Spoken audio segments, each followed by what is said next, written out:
Hi guys, I wanted to give you a rundown of my top 10 favourite 1 to 350 scale ships in the collection. Which one do you think it's going to be? Let me know in the comments below.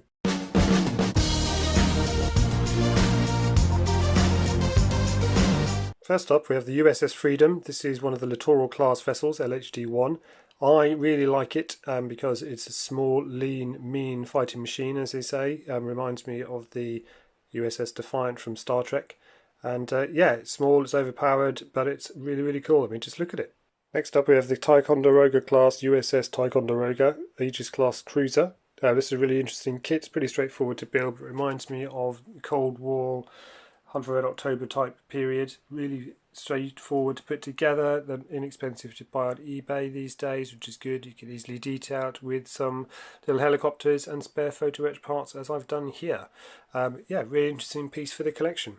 Up next we have the USS Oliver Hazard Perry. This small little frigate is a really, really fun kit to put together. It's a small kit compared to other 1 to 350 scale ships, obviously, but I really like it mainly because it's in the Hunt for Red October, which is one of my favourite maritime films. Again, this came with a few extra bits and put on some more photo etch detailing, and it's really, really fun, pretty straightforward to put together, and highly recommended. Next up we have the USS Coronado. I got this ship mainly because it's a trimarine, for heaven's sake. I mean, look at it. It's a littoral class vessel. It's the sister ship of the Freedom we've seen earlier, but it's got all the right pieces in all the right places. I mean, it's a trimarine. Really went to town on the weathering for this kit. Lots of really fun parts. It's got the flight deck here. It doesn't actually come with an Osprey, but I had a spare one. You can have the deck underneath here. You can have the hangar bay open to get some of the small ships out. I mean, it's amazing. It's a really great little kit, and I highly recommend it. Up next we have the USS Hopper. This is an Arleigh Burke class destroyer. It's a fantastic model by Trumpeter. It comes with oodles of photo etch parts. Really, really great kit to put together. It goes seamlessly. Really, really recommend this kit if you want to get into it.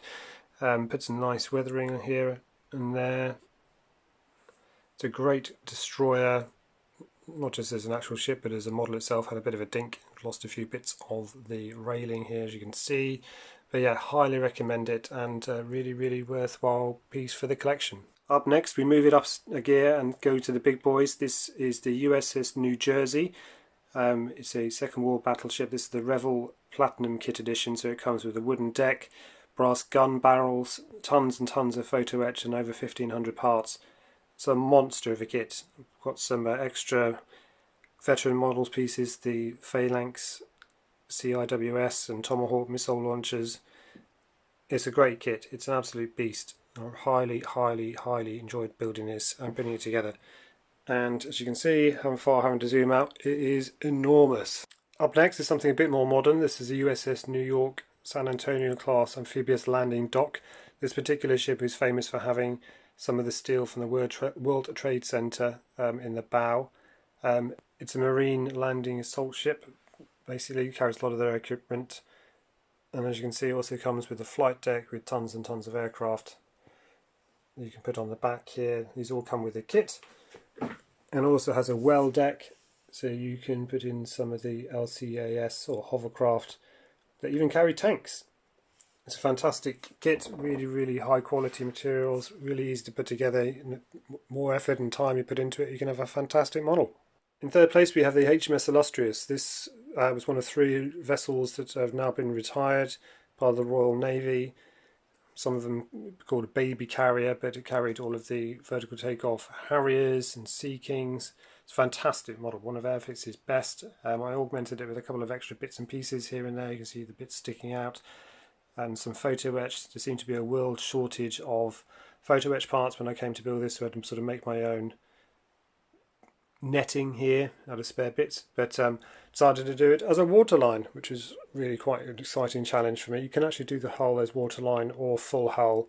It's easy to decide which one you want right at the start of building the project. But yeah, really enjoyed making this, and it's a highly, highly prized kit of mine, and that's why I've given it position number 3. In second place we have the ship that actually got me started into 1 3 to 50 scale modelling in the first place. This is the German battleship Bismarck from the Second World War. This is a Revell kit. It's a beast, and I really, really enjoyed learning a new craft. when getting stuck into this kit. Bought some extra photo etch railing for it and various other bits and pieces. I'm trying to remember where now. Some of the ladders you can see on some aren't photo etched, but it's my first go, whereas some are. There you go.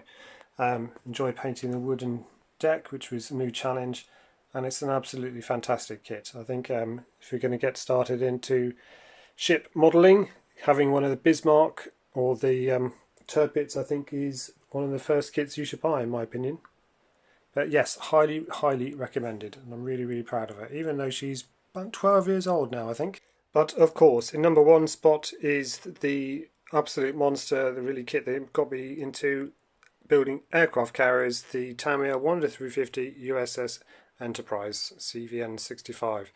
This kit took me basically 4 years to build, and now while she's getting quite dusty now, I have to say I'm actually really thinking about building another one once I finish the Nimitz, of course.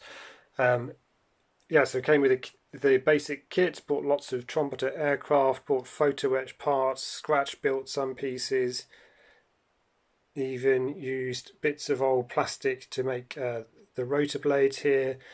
Got lots of little men for the crew. It's fantastic. I'm really, really, really proud of her, even though yes, she is quite dusty, but she's still the pride of my fleet, and I'm absolutely enthralled. So there you go. Thank you very much for watching my top 10. Which was your favourite? Have I got it the wrong way round? Do you like any of the kits in particular? Looking forward to hearing some feedback, and have a great weekend. Thanks for watching. Bye bye.